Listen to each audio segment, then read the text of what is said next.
call with President Putin. It was a very good call. Good.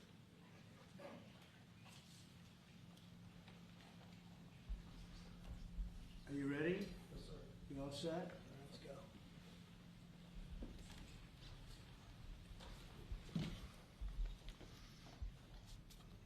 Thank you very much. This is very exciting, what we're doing. I want to thank everybody for being here, and I want to thank this group of people. They're incredible people. We just had a call, as you know, with President Putin. I thought it was a very good call, so we'll talk about it maybe later. But it went very well. We're here today to announce a historic victory for American women, mothers, and families. With the actions I will outline this afternoon, will dramatically slash the cost of IVF and the treatment and many of the most common fertility drugs for countless millions of Americans. Prices are going way down, way down.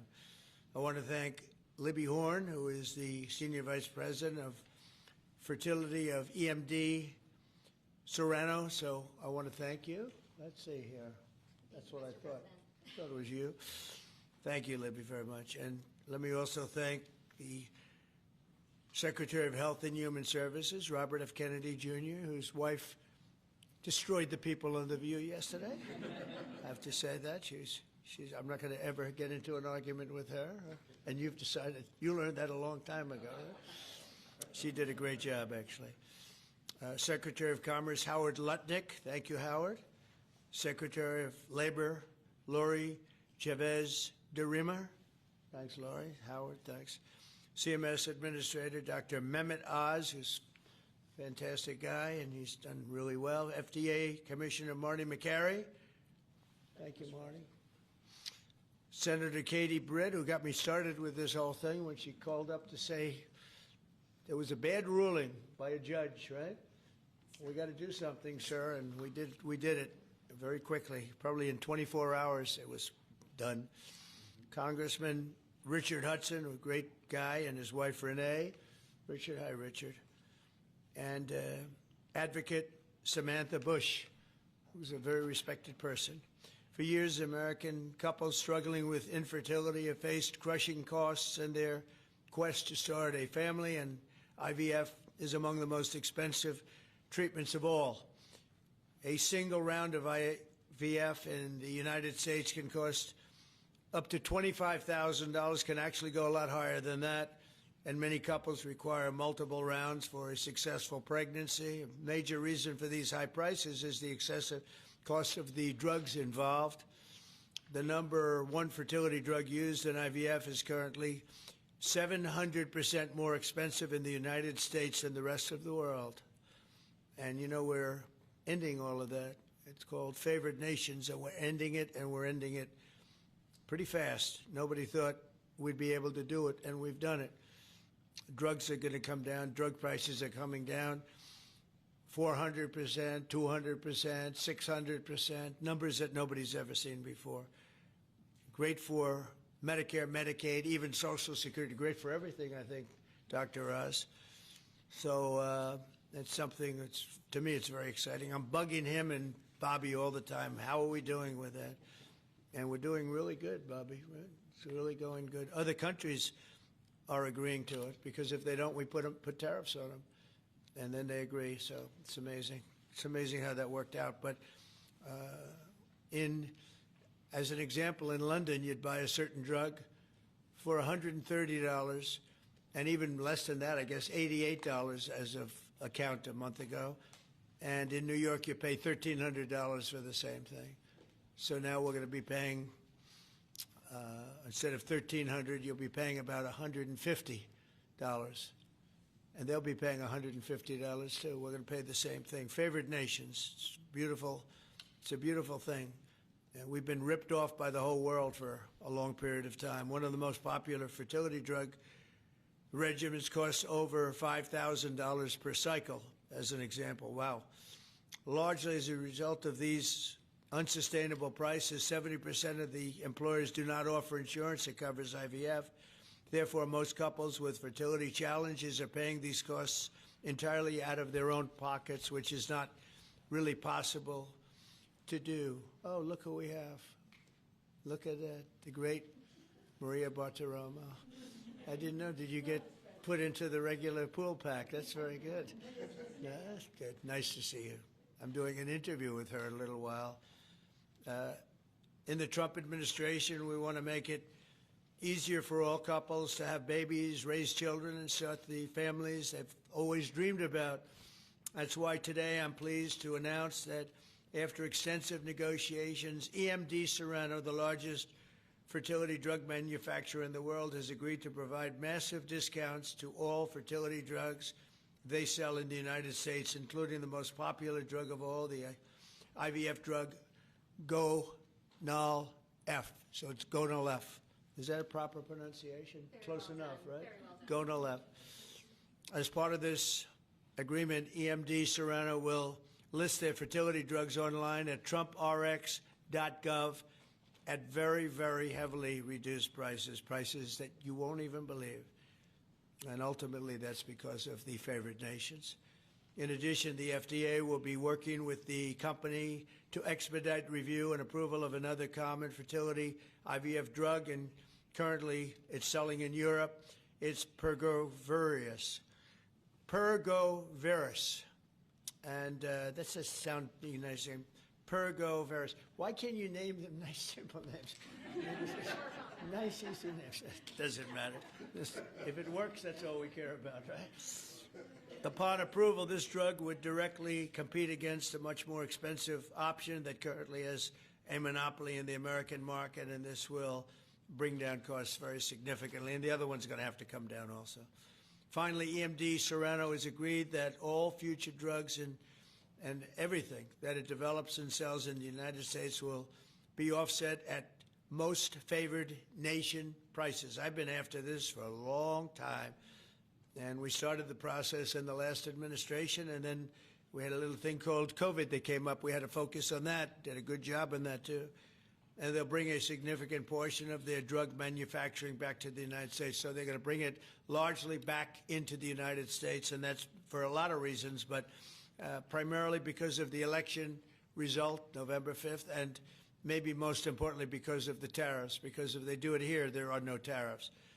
So we're going to be very close, I think by the end of this year, we're going to be very close to $20 trillion in investment. As an example, the Biden administration had less than $1 trillion, substantially less than $1 trillion for 4 years, Maria. Can you imagine? 4 years, less than one. We're going to break $20 trillion of investment, and we're already over $17 trillion, and that's in 8 months. Can you believe that? And he was at less than $1 trillion. And in addition to that, he had open borders, allowing millions of people to pour in. What an administration that was. Worst president in history, by far. As a result of these actions, the per-cycle cost of drugs used in IVF will fall by an estimated 73% for American consumers, and the numbers are going to actually be very substantially higher as time goes by when it really kicks in. For most of, I mean, think of those numbers. You know, I told the story last time because we were with Pfizer, and Pfizer's doing something very similar. But I told them that my first term, I was so proud of myself because I was the first president in 28 years where drug prices went down for the year. And you know what they went down? 1/8 of 1%. But I was so 1/8 of 1%. Now I'm getting them down, Maria, 500, 600, 800%. In some cases, even more than that. It's hard to believe. But I was proud. I said, oh, wow, I'm the first one. 1/8 of 1%. And I was proud of that. Now I realize, and I called a news conference. Some of you were at that news conference, actually. And I said, ladies and gentlemen, congratulations. We've gone down by 1/8 of 1%. And now we're going down 500, 600, 700, 800%, Richard. So it's really something. For most administrations and all of the people involved in this kind of thing, this action would be a crowning achievement of their agenda for fertility health. But for us, it's really just the beginning. It's just the start. It's one of many things we're doing. Today, we're also taking historic steps to vastly expand access to insurance coverage for fertility care, including IVF, something that, as you know, was not covered. Effective immediately, for the first time ever, we will make it legal for companies to offer supplemental insurance plans specifically for fertility that's never been done before. We're signing it in today with what we signed. Americans will be able to opt in to specialized coverage just as they get vision and dental insurance. They're going to get fertility insurance for the first time. So I don't know, I don't know how well these things are covered. I see the Democrats like to take credit for all of the things we do. We do the things and they take the credit. But I figure if you do enough of these, eventually people are going to figure it out. The Democrats have done nothing. This will make all fertility care, including IVF, far more affordable and accessible. And by providing coverage at every step of the way, it will reduce the number of people who ultimately need to resort to IVF because couples will be able to identify and address problems early. The result will be healthier pregnancies, healthier babies, and many more beautiful American children. It's a big factor. It's a big deal. I'm asking all employers to make these new fertility benefit options available to their employees immediately. The initiatives I've just announced are the boldest and most significant actions ever taken by any president to bring the miracle of life into more American homes. And I will say Katie was great. As you know, she's a great senator from Alabama. She's the first one that told me about this. I had not known too much about it, and we worked very rapidly together, didn't we, though? Mr. President, you We had everything passed, and Alabama then took care of it and passed it. Within a week, everything was done. Really, it was something. So I want to thank Katie, Britt. There's no deeper happiness and joy of raising children, and now millions of Americans struggling with infertility will have a new chance to share the greatest experience of them all. So I'd like to thank all of the people that are here, and I think we'll start with Dr. Oz and Ms. Horn. We'll go through the list and we'll listen. And yesterday I did this, and I stood for about an hour and a half as people spoke. And I said, this time I'm sitting right there, and I'm going to watch you. I stood for an hour and a half like this, and I said, you got to be kidding. Here we go. It was one after another, and it was wonderful listening to them. But I said, if I have to do this every day, Bobby, should I stand or sit? Thank you, Bobby. Please, Dr. Oz. Okay. Mr. President, I'm going to jump in here real quick. I want to start by thanking President Trump. Sir, from the very first phone call we ever had, your support was strong. It was steadfast. It was unwavering. And because of you, millions of Americans are going to have a greater opportunity to bring the greatest gift, in my opinion, life into this world. Your support, your administration's support, it's a game changer. All of us here today are aligned. This is a celebration of life. It's a celebration of parents. It's a celebration of families. And it's a celebration for those people who want to one day be parents themselves. I think every parent can attest, and I certainly do myself, that the greatest gift that God has ever given me is the ability to be a mom. We want more people to have that opportunity. We want to make that easier and more affordable. IVF is what makes the difference for so many families that are facing infertility. So you've seen the numbers. It's either 1 in 8 couples, or some people say as much as 1 in 6, are actually experiencing issues with fertility. It's 9% of males and at least 11% of females that are facing these challenges as they work to build their family. The recommendations today that President Trump has set forth are going to expand IVF coverage to nearly 1 million more families, and they're going to drive down cost significantly. Mr. President, this is the most pro-IVF thing that any president in the history of the United States of America has done.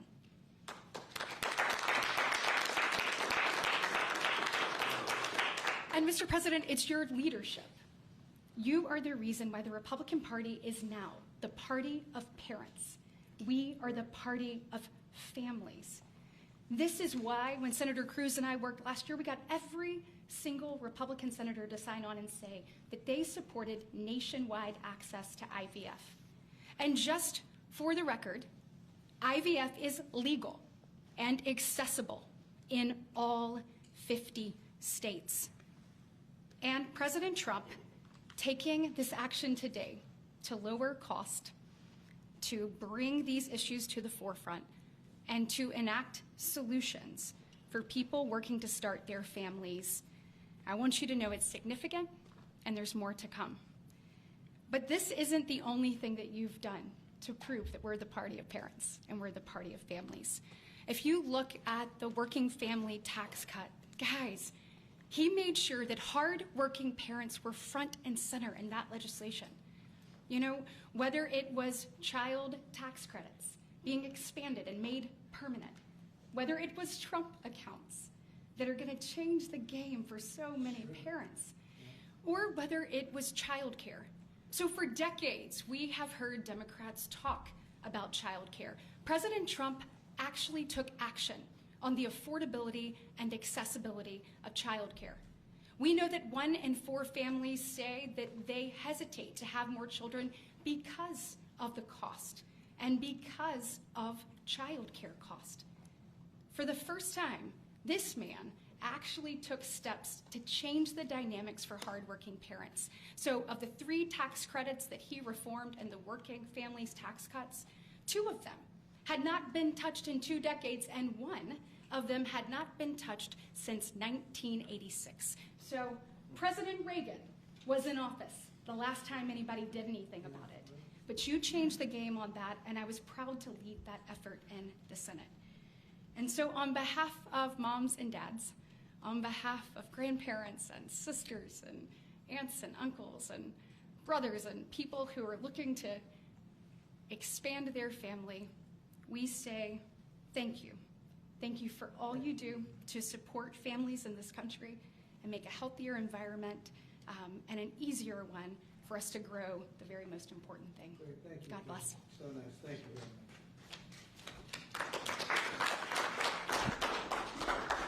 So let's set the stage. To put it in perspective, 2 weeks ago, as President Trump alluded, a leading U.S. drug manufacturer came into this room and agreed to do something none of us thought was possible. A most favored nation agreement with numbers, again, inconceivable.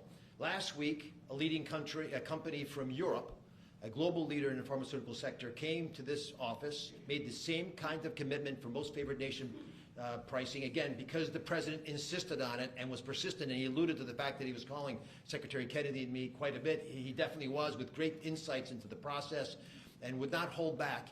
But I think what you're seeing today is something even larger.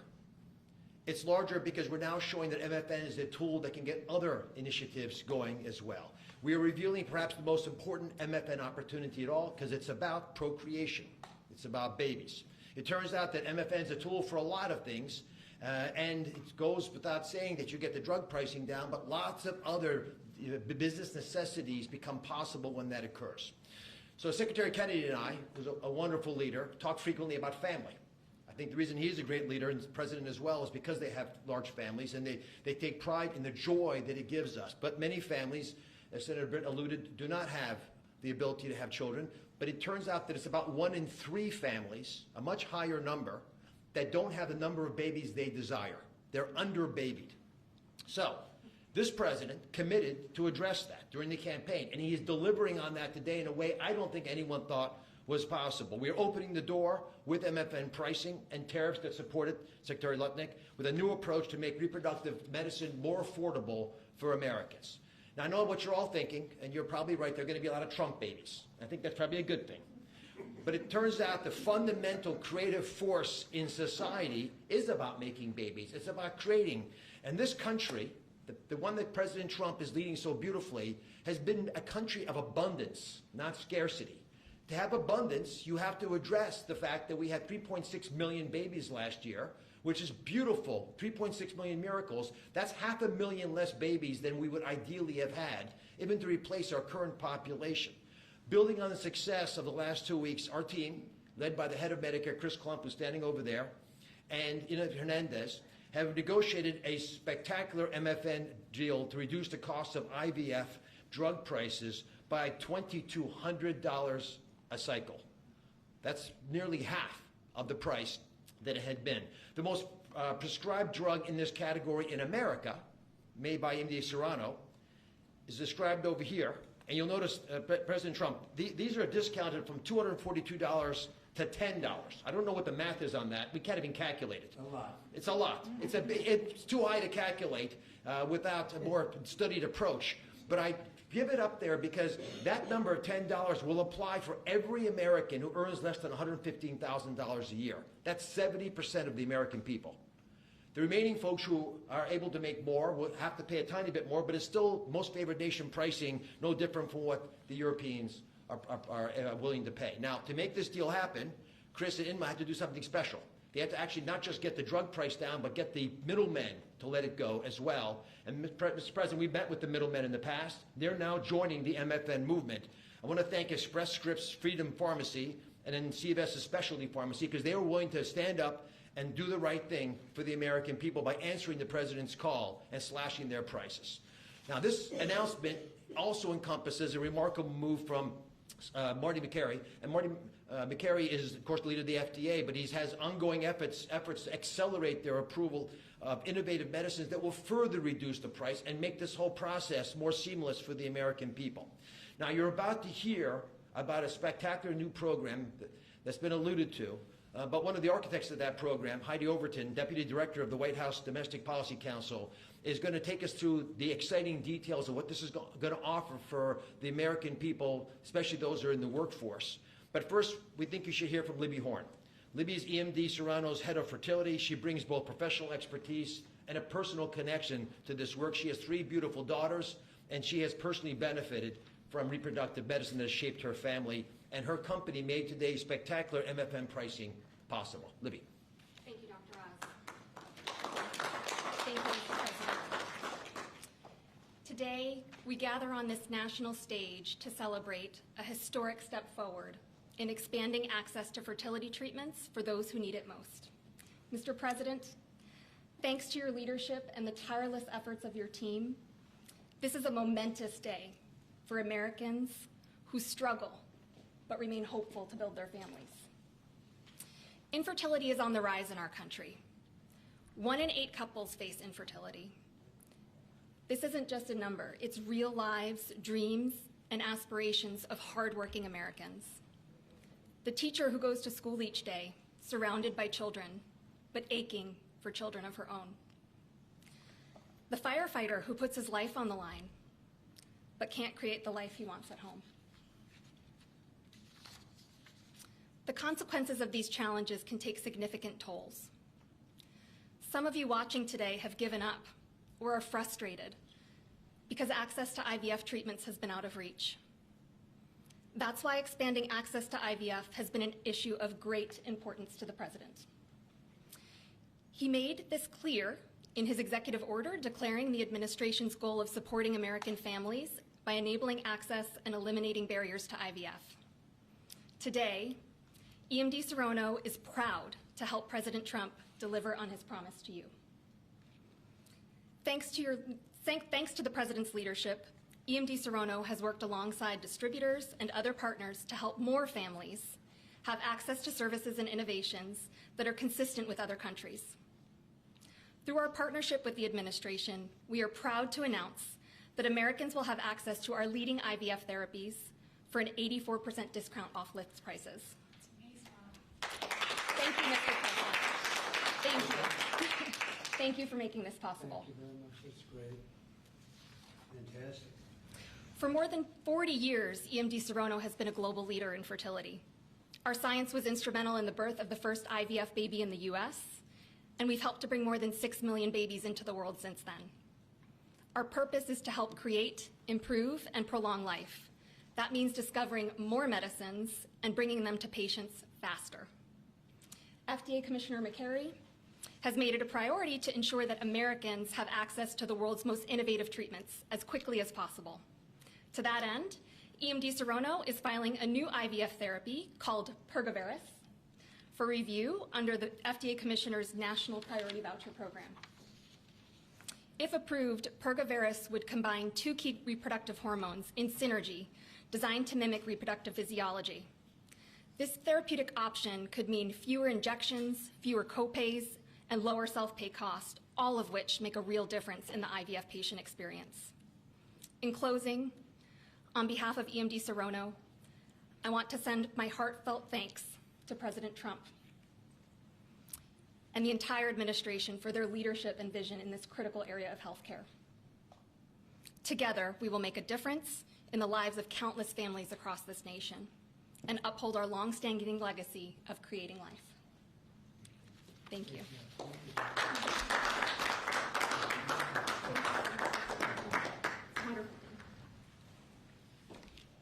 Mr. President, thank you for your bold leadership that's allowed our teams to go far beyond what anyone thought was possible. On behalf of the Domestic Policy Council and Vince Haley here, we would like to also thank all the agency partners and the stakeholders that we worked with to get to the solution today that will make a real impact for families.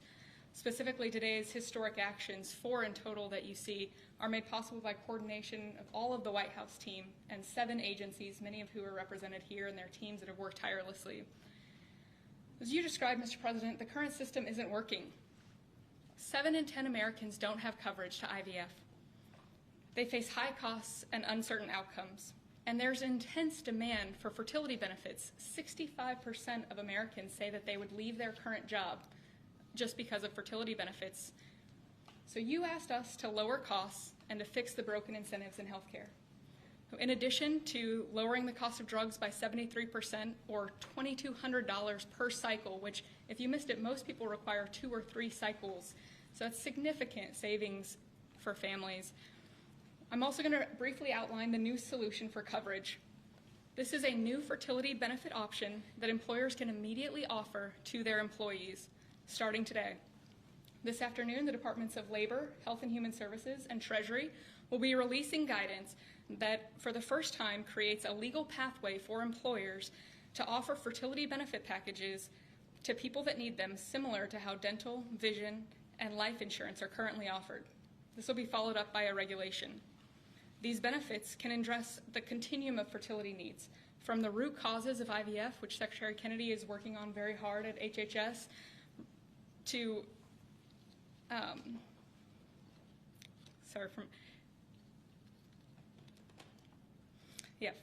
it'll be a coordinated package that does not exist in traditional health insurance today. It'll make it easier for employers, including small and mid-sized employers, to compete for talented employees. Currently, many small businesses cannot afford to offer fertility benefits at all. This is making it possible for them to offer benefits the same way that large companies like Amazon and others offer benefits. This is a pro-family benefit expansion that will transform clinical outcomes by addressing fragmented coverage and care. I'm a physician by training, and it's very important that we have high-quality care. Fertility benefit companies are poised to offer packages that have reported so far roughly 25% higher live birth rates for those that seek care compared to those that don't have such benefits. They also report fewer cycles to achieve pregnancy, improved natural pregnancy rates through better care before you need IVF, and reduced chance of miscarriages, a 21% reduction in miscarriage rate. Leading physicians in the field have also relayed that these types of benefits significantly improve the patient and doctor experience, allowing both to focus on care rather than navigating the bureaucracy. These impacts are very personal. Here with us today are my good friends, Congressman Richard Hudson of North Carolina and his wife, Renee Hudson. Both have worked in public service for years, including Renee for all 4 years of your past administration, Mr. President, and they struggled with infertility. Today they have a beautiful son who's their pride and joy. He's an amazing boy. But they also suffered multiple losses throughout their fertility journey, something that is very common. Unfortunately, too many people go through the hard, arduous process of IVF and still result in a miscarriage. So today, your option is not only saving money, it's going to improve the quality of care significantly. This new benefit option simultaneously represents the greatest opportunity to expand coverage of IVF that the federal government has ever taken, while also improving the care delivered. Additionally, and very importantly, it gives employers maximum flexibility to design benefits that are consistent with their values. Put simply, this new fertility benefit option means lower costs and more healthy babies. So today, this announcement, we are realigning the industry towards the simple metric of more healthy babies at lower costs. I would now like to introduce Samantha Bush, the wife of NASCAR driver Kyle Busch, who's been a leading advocate for IVF access and affordability after your own infertility journey. Thank you, Mr. President.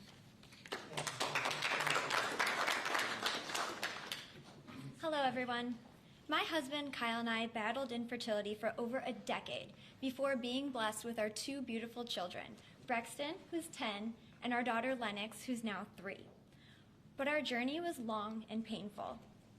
We faced 6 rounds of IVF, multiple miscarriages, multiple failed cycles, and countless moments of heartbreak. We faced the roller coaster of hope and devastation that so many families know all too well. Through it all, we held on to faith, each other, and the belief that somehow, someday, God would turn our pain into purpose. We also saw firsthand the staggering financial burden that comes with infertility treatments. Sitting in the waiting room of our fertility clinic, we overheard another couple quietly say that money was the only thing standing in their way of having their family. In that moment, Kyle and I looked at each other and we knew God was planting a seed in our hearts, a calling to take action. In 2015, that calling became the Bundle of Joy Fund, a nonprofit foundation dedicated to providing financial assistance to couples struggling with infertility. What began as a small act of faith has now grown into something far greater than we could have ever imagined. To date, we've granted over $2 million directly to individuals, helping them pay for their IVF treatments, and we've celebrated the birth of 108 beautiful babies through our fund.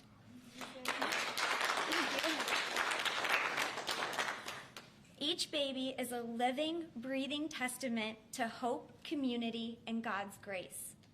For every tear we cried, for every shot we gave, every doctor's appointment that ended in disappointment, Kyle and I knew there had to be a greater reason. This was God's plan for us, to use our journey to advocate, empower, and be the voice to those battling in silence. Over the past 12 years, we've worked hard to raise awareness, erase stigma, and bring hope to the 1 in 6 couples that will face infertility. Infertility can be incredibly isolating. It can leave you questioning your faith, your body, and your future. But it can also reveal a strength that you never knew you had inside of you. It can deepen love, it can bring couples closer together, and it unites people through a shared struggle.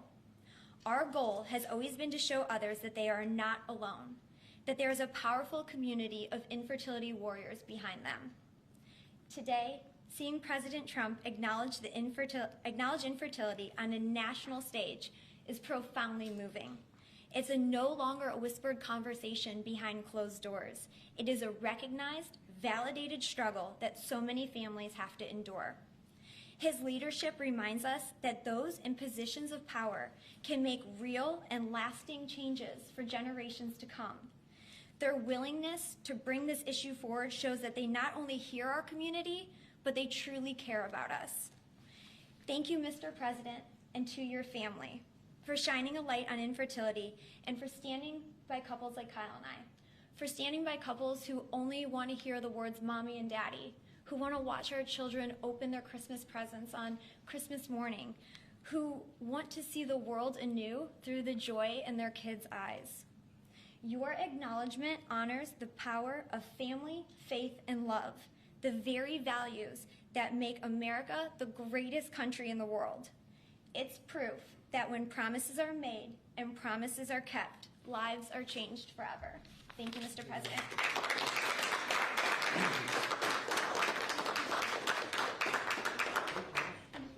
Anybody else? Howard, you would like to say a couple of words? No. I was hoping you would say that. Bobby, come on up for a second. What a job you're doing. Yeah, say a few words, Bobby. Thank you, Mr. President. Thank you for your vision, your commitment to our country. When my uncle was president, the fertility rate in this country was 3.5%. Today, it is 1.6%. The replacement rate, in other words, the amount of fertility that you need in order to keep your population even, is 2.1%. We are below replacement right now. That is a national security threat to our country. And we know why this is happening. And President Trump is addressing the root causes through his MAHA agenda of reducing endocrine disruptors, the exposure to chemicals that decrease fertility. Today, the average teenager in this country has 50% of the sperm count, 50% of the testosterone as a 65-year-old man. Our girls are hitting puberty 6 years earlier. And that's bad, but also our parents aren't having children. Parents who want to have children do not have access. I have 7 children. I feel that God has blessed me with that, and I can't imagine how different my life would be if I did not have that blessing. I want to point out also that this morning Harvard University released a study that showed that the obesity rates have now climbed over 70%. And this, again, is for the same reason we're flooding our kids. We're poisoning mass poisoning a generation of kids with chemicals. President Trump has instructed us to stop these problems at the root cause.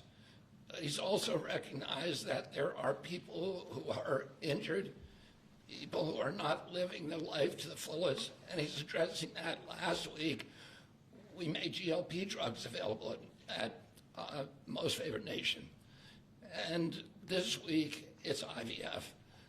I want to thank you so much for that, Mr. President. I saw on an airplane the other day, you said that you didn't believe that you were going to get to heaven. You're doing God's work here. You've made peace in the Middle East, which is beyond anybody's imagination. And now you're giving millions of Americans a chance to have babies. And you're doing this while the government is locked down by the Democrats. But this administration has not stopped working for the American people. And that's because of your energy, your commitment, your vision, and I want to thank you for allowing me to be part of it.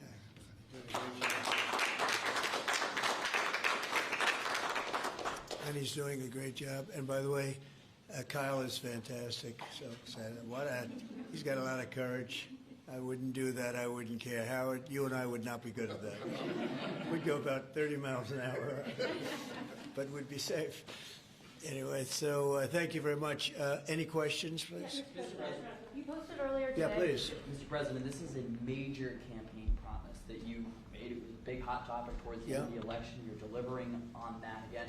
I actually had a question for Secretary Kennedy or Dr. Heidi. Dr. Heidi, you said something that I thought was really important. You talked about how this coverage option, this benefit option, gives companies the maximum flexibility to design benefits consistent to their values. I was wondering if either you or the President could expand on that and talk about why that's an important thing to understand about this program. Thank you. It's a great question. We think that employers are best situated to know what them and their employees want to contribute to in relation to their benefits. So employers are going to be able to decide how to cover the root causes of infertility, things like obesity, metabolic health, and other things that are impacting infertility.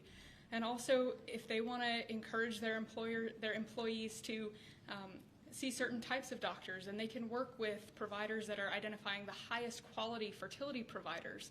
And so it puts them in the driver's seat. And our view is that we want employers to be the ones that can make those decisions, not the government. Thank you. All right. That's a good answer. Yeah, it was. That's a very good answer. Yeah, please, Mr. go ahead. President. Mr. President, previously you did not seem to be bothered regarding Hamas cracking down on what you called gangs, actually, What? couple of gangs. And today you issued a threat against Hamas on Truth Social. What has changed? And what was since then? said? Go ahead. You said if they continue keep killing innocents in Gaza, that if that continues, the United States I will know. go I after issued them. a strong statement. That's right. But they used to be gangs, and now you're saying innocents. What made you think they're innocents now? Well, I'm looking at what's happening, and that wasn't the deal that was made, and we'll see what happens. It's calmed down. It's a tough neighborhood. We know that. We have a commitment from them, and I assume they're going to honor that commitment. I hope they do. And I understand they brought back some additional bodies today. It's a rough deal when you think of it, right? Very rough. We have our hostages back completely. We were very lucky with that. But it's a tough situation. They brought back bodies today, as you probably know. But they also said they're going to behave. We're going to find out if they behave. If they behave, good. If they don't behave, we'll take care of it. Yeah, please. Following up on that, when you I didn't said, say you. Mr. President, You you CNN, fake news. Go ahead. You said in your post that if they kept killing people in Gaza, we would have no choice but to go in and kill them. So do you mean U.S. forces would go in and take out Hamas? No, I didn't say who would go in, but somebody will go in. So who is leading? It's not going to be us. We won't have to. There are people very close, very nearby that will go in. They'll do the trick very easily, but under our auspices. Could I follow up? You also posted about your call with President Putin today, and you spoke about the meeting in Hungary with him. Do you have a timeline or a date set for when? I would say within 2 weeks or so, pretty quick. Marco Rubio is going to be meeting with his counterpart, as you know, Lavrov, and they'll be meeting pretty soon. They're going to set up a time and a place very shortly. Maybe it's already set up. They've already spoken. And I thought it was a very good phone call. I thought very productive. But I'll be meeting with President Putin, and we'll make a determination. Tomorrow I'm meeting with President Zelensky, and I'll be telling him about the call. I mean, we have a problem. They don't get along too well, those two, and it's sometimes tough to have meetings, so we may do something where we're separate but equal. We'll meet and talk parties, but this is a terrible relationship the two of them have, and it's one of those things. I've seen things that nobody would believe, but this is one of them. So we're going to be meeting in Hungary. Viktor Orban is going to be hosting, and it's really something that's time. Last week, over 7,000 people were killed. That's ridiculous. And you know, it doesn't affect our country. We're not losing people. We're not losing Bobby. We're not losing Americans, but they're losing Russians, Ukrainians, mostly soldiers, for the most part, soldiers. And we think we're going to get it. We hope we're going to get it stopped. I thought this would be, because of my relationship with President Putin, I thought this would be very quick. And it's turned out to be, who would think I did Middle East before I did this? We did a total of 8 now, 7 and now 8. And we're going to make this number 9. why do you think a second meeting? So you said you posted that there was great progress. Can you tell us a little bit about that? Was it a shift in Putin's tone? Was it something new he told you? Did he give you any message to give? You're talking about the whole President Zelensky tomorrow. It just seems to me that, you know, look, it's only a field. That's all I've done in my whole life. I've made deals. I know about deals. I do it well. I don't think any president's ever ended a war, frankly. One war, I did 8 of them, Maria, right? And but I don't know, did Bush ever end? Do you think Biden ended a war? Biden started wars because he was stupid. But do you think Biden ended any wars? No. I don't know of anybody that ended wars. I ended 8 of them. Now it's going to be 9. I think we're going to have this one done, hopefully soon. But I'll be meeting him probably over the next 2 weeks. First, Marco is going to be meeting. And the vice president, as you know, is very much involved. The whole team is involved. Steve Witkoff will be involved. Yeah, please. What did you tell him about the Tomahawks? Did you About discuss the Tomahawk missiles? Did you discuss? Well, we talked about it a little bit. Didn't say much, but I do say to you, you know, we need Tomahawks for the United States of America, too. We have a lot of them, but we need them. I mean, we can't deplete for our country. So, you know, they're very vital. They're very powerful. They're very accurate. They're very good, but we need them, too. So I don't know what we can do about that. Why do you think a second meeting with Putin? Why do you think a second meeting with Putin now will yield different results? Well, I think Alaska actually set a stage, and that wasn't very long ago, but it set a stage. You have to understand, I came into this situation. I didn't start this war. This is a Biden deal, and I came into it, and it was a mess. It could have led to World War III. In my opinion, this could have led to World War III. That won't happen, but it could have. So I came in, this war was raging. When I left, this wasn't even a thought. For 4 years, nobody talked about it. I spoke to President Putin about Ukraine. It was the apple of his eye, but there was never going to be doing anything like this. And this all went because of some really bad decisions that were made. And look what you have. You have millions of people dead. You have just a horrible, horrible situation. I'm doing it to save souls. That's all I'm doing it for. I'm not doing it for us. We have an ocean between us. I'm doing it also to help Europe. They want to have it ended, but they're unable to do it. I'm able to do it. So I think we'll be successful. We'll save a lot of lives. It should have been done. Should have never started. This would have never happened if the election weren't rigged. This would have never happened. But it did happen, and I'll get it stopped. Okay. Yeah, go ahead. Yeah, you mentioned a $1,300 drug at the top of this. Were you referring to the weight loss drugs? Yeah, I was referring to Ozempic or the fat loss drug. So those are going to be $150 out of pocket for Well, Americans. they'll be much lower. They'll be much lower. Yeah, go ahead. We have not negotiated those yet.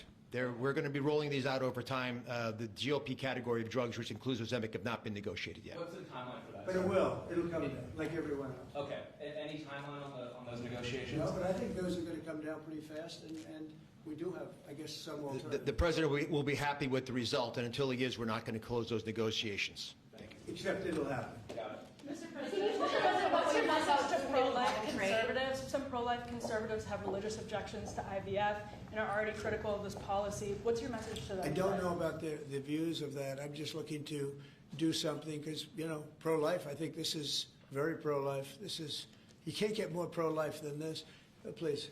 Mr. President, you've been talking about how this new benefit plan will also include root cause treatments for infertility. How will you make sure that those root cause treatments are equally accessible to IVF? Well, I think we're going to be doing that. Would anybody like to talk about that subject? I'll comment Please. on the rulemaking process. I think it's the determination, again, Secretary of Labor, the Department of Labor is issuing their intent today to open up the rulemaking process, again, for more flexibility.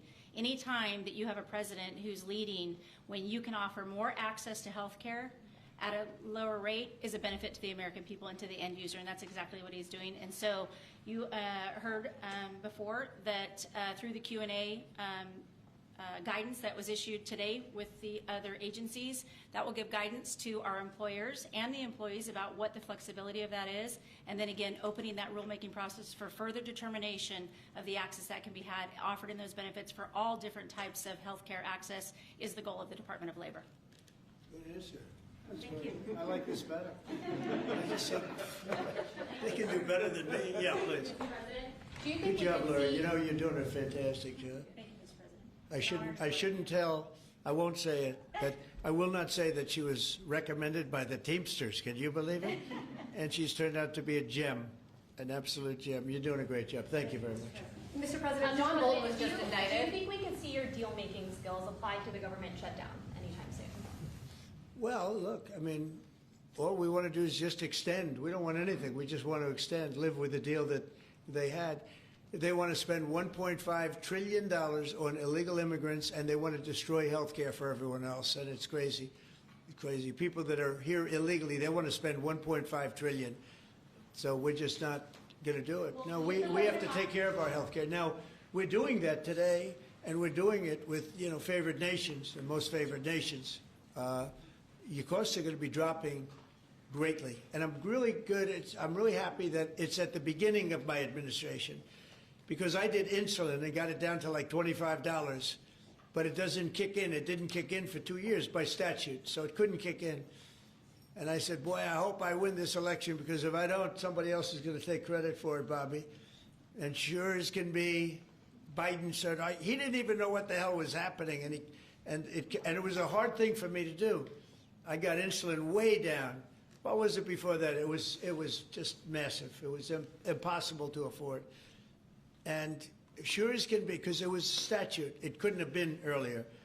I said, boy, this falls into the next administration. I better win. And all of a sudden, I watched this Biden taking credit for something that I did, and on other things too. We had a lot of things kick in.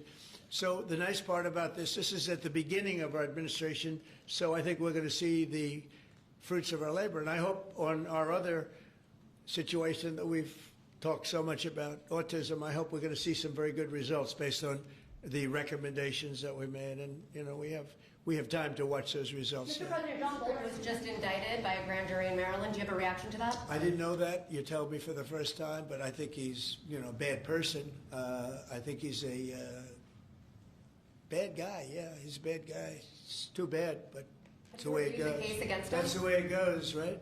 That's the way it goes. Will I what? Have you reviewed the case against him? No, I haven't. I haven't. But I just think he's a bad person. Okay, anybody else? What's the timeline for the IVF drug through the National Commissioner Priority Review Voucher? Dr. McCary? What do you think, Doctor? Yeah. So, first of all, the National Priority Voucher Program says we're going to proactively at the FDA look for amazing treatments like this IVF treatment. We're going to reach out to the companies, and if it's in line with the President's national priorities, we're going to put those drugs at the front of the line and get a decision out in weeks instead of a year. And so today we announced 9 drugs that are going to be recipients. These are products where the manufacturing is going to be in the United States, or it's meeting a large unmet public health need, like a diabetes drug we announced today, or it is a product where you're going to see an affordability phenomena because the prices are getting equalized in line with the President's most favored nation status goal. Wow, that's good. Why didn't I have him speaking? So could have saved a lot of time. Thanks, Manny. I'm not surprised. Yeah, please. Yes, thank you, President. So Senate Majority Leader John Thune today said he'd like to proceed with the bill which would put sanctions on Russia. What's your thought on that? Well, we're going to see. He doesn't know about the call yet. I'm going to speak to him later. And it was subject to what I wanted to do. And so we'll see what happens. We may have, this may be such a productive call that we're going to end up, we want to get peace. We want to stop the killing. 7,000 people a week, can you believe it? We want to stop the killing. So I'm going to speak to him and the speaker, Mike Johnson. I'll speak to them a little bit later and I'll tell them about this. And we'll make the right determination. I'm not against anything. I'm just saying it may not be perfect timing. It could happen in a week or two, but it's at my option, as you know. Right, but did President Putin try to dissuade you from selling Tomahawk missiles? Well, of course. What do you think he's going to say? Please sell Tomahawks? No, but did he Is he going to say, please sell those Tomahawks? I really appreciate it. I did actually say, would you mind if I gave a couple of thousand Tomahawks to your opposition? I did say that to him. I said it just that way. He didn't like the idea. He really didn't like the idea. No, I said it that way. You have to be a little bit lighthearted sometimes, but no, he doesn't want Tomahawk. Tomahawk is a vicious weapon. It's a vicious, offensive, incredibly destructive weapon. Nobody wants Tomahawk shot at him. Did he specifically ask you not to provide Tomahawks? So, wouldn't anybody? I mean, it's been in the news. Who wouldn't do that? CNN. Who wouldn't do that? You know? Do you think he's going to say, "I'd love to have Tomahawk sent my way"? I don't think so. Maria, we have one of the great stars of television here, and she's an incredible person, and she's just an amazing woman who she got it all right. She got the Russia hoax right. She got everything. Would you have a question? Yes, Mr. President. I would ask you why this was so important to you, IVF, and why was autism so important to you? What are you trying to achieve? Well, autism is like a whole different thing. When you look at, it was 1 in 20,000.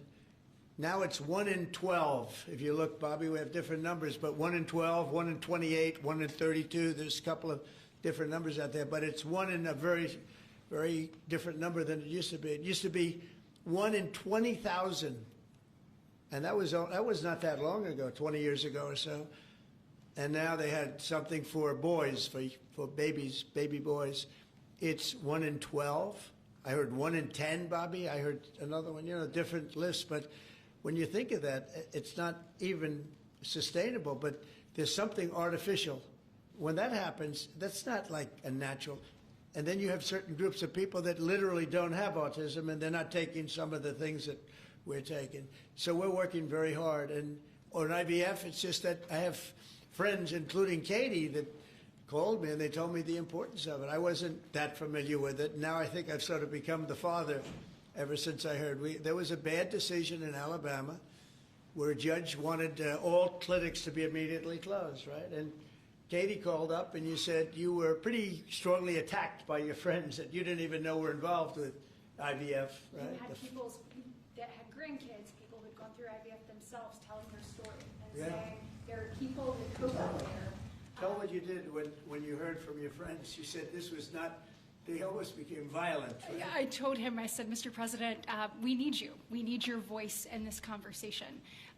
We need the directive. We need the strong support because there are millions of people out there, moms and dads, wanting to bring life into the world. And you had people, the chilling effect that occurred across Alabama, there were people that were in the middle of that process that had been praying to have a child, and that was halted.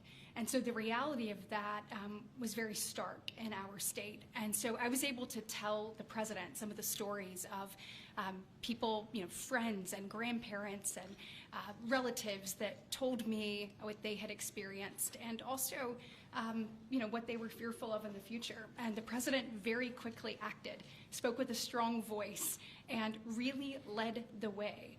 Obviously, we saw Democrats continue to fearmonger for the remainder of the year, trying to use it as an election issue when actually IVF is legal and accessible in all 50 states. And President Trump very clearly said where he was on this, and he said, I'm going to make sure that this is more accessible and that it is more affordable for families coast to coast. That's exactly what he did, but it's that real life, those real life stories, sir, that he responded to. And that's what people don't know about him. He cares. And when you tell him what American people are dealing with, he wants to do something about it. You have leaders and politicians that come before him that want to talk about things. President Trump wants to actually make things happen. It's exactly what he did here, and I'm so grateful, Mr. President. Thank you, Katie, very much. Appreciate it. So we will go back to what we're doing. Working again with Marco and with JD and a few of the people on the war, and we're doing a lot of other things also. The economy is unbelievable. It really is. It's been incredible. And I think one of the great numbers that I've ever heard, think of it, over $17 trillion being invested in our country. And when you think of, compare that to the last administration, but really compare it to any administration, compare it to any country. There's never been a country with anything like that. That's in a period of 8 months. And we've already broken every record possible. There's never anything even close. So we'll go back to all of that. Prices are down. Oil is down. We're down $58 a barrel. We're going to be hitting $2 for gasoline. I think we're going to be at $2. And the previous administration, they were at $4 and $5. They were going up much higher. And then they swung back into my things, but they didn't swing back properly. They were very, very late. They really blew it. We had it really going in the right direction. They came and took everything out, and it's incredible. I'll never forget. They lost control of the price of gasoline, of oil. They totally lost control, Howard, and then they went back immediately. Well, let's go back to Trump.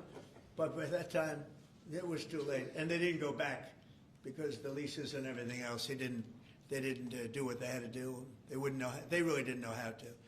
But we could be hitting close to $2 a gallon. I'd love to break it if we could, but we could be. And when that comes down, everything else has been coming down. Groceries are down. The price of things are down. And honestly, the simplicity is if you can get oil down, it's such a big category. Everything follows. So just about everything follows. And we are working on beef, and I think we have a deal on beef that's going to bring the price of beef. That would be the one product that we would say is a little bit higher than we want it, maybe higher than we want it, and that's going to be coming down pretty soon too. We did something. We worked our magic.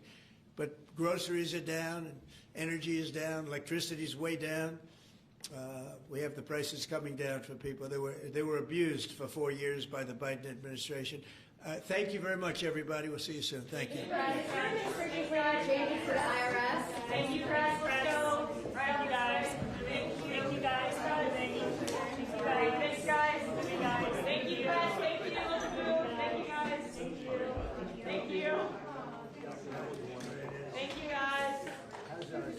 Thank you, Brad.